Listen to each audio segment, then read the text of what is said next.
Today, we're in Conroe, Texas, and we're going to talk to 3 different students that chose to relocate here from where they previously lived to start their flight training experience. I want to be able to give you guys insight as to why someone may want to choose this specific location in order to start their flight training. The idea is that there's a lot of variables that go into it. Weather, what it's like in the city, if you're going to be in traffic or not, if you like the school, different things like that. So let's talk to these students.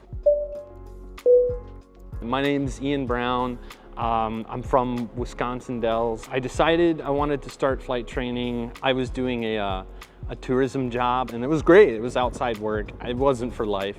And I knew I wanted to do something challenging, but also enjoyable. And I was like, flying seems like the right call for that. So started looking around at schools, saw Thrust Flight's page, really liked it, went through a lot of the social media, what I could find, and I picked Conroe because it really kind of seemed, it was the new location and it was still kind of small, but getting up and going, and I wanted to be a part of that. Great location, great staff, super nice getting practice with the tower, great area to practice around in, and just a nice area to live in as well. So I'm not complaining at all.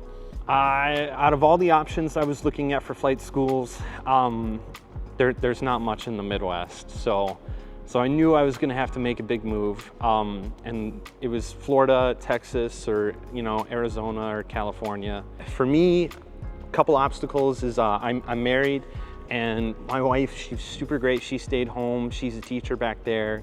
So, kind of if you're doing a long distance thing, maybe have a conversation about that, because it is tough. 18-hour drive wasn't too bad, but it's a new environment, and anywhere you move, anytime you move somewhere new, it's always a little bit scary. But honestly, just the biggest obstacle is just mustering the courage to do it, and once you get there, you can make the best of it. One tip, if I had to suggest one, is know yourself in terms of how you study and how you learn, because it is quite a struggle if you're not used to school. Like if you've been working for a while and you're coming into it and you're suddenly having to kind of teach yourself at home and figure out how you learn, make your flashcards, learn how you can teach yourself and how to effectively use your time, and that'll make the rest of it go a lot more smoothly. My name is Loretta. I'm in the private stage with Thrust. Definitely a long-time passion since I was a kid, and I made the full commitment to do discovery flight and never look back. I think the obstacle was definitely the financing part. Looking into options and kind of looking for the best kind of school that will direct me in the right direction. Aircraft availability, CFIs, and of course the weather for location purpose. So I'm from New York. I chose to relocate primarily because I wanted to try somewhere different, and the rest happened to be here. I like the Houston kind of culture.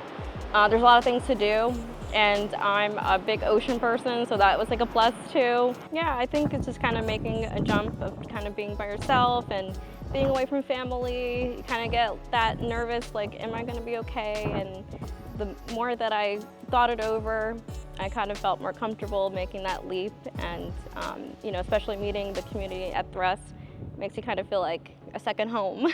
My name is Mason, and I'm currently going through CFI Academy right now. So I'm from Midlothian, Texas. I saw online that they were thinking about opening a location down here.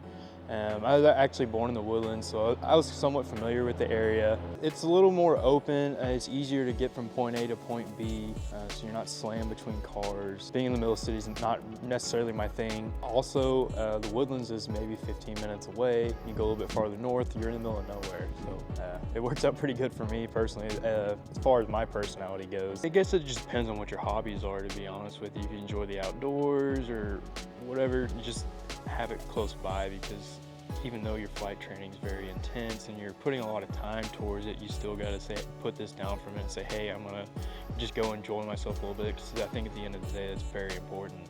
Yeah, where you end up choosing to live will determine your access to the things that you enjoy doing outside of flight training. And you always got to have some kind of outlet besides flight training. There you have it. I hope that you find some of the things that these students had to share insightful if you're considering to move to a new location for flight training. And if you're considering something like Conroe, well, the next step is probably just to come in, take a tour, make a phone call, and look into it a little bit further. Go ahead and like, comment, and subscribe so that you can stay in tune with all the videos that we put out each week.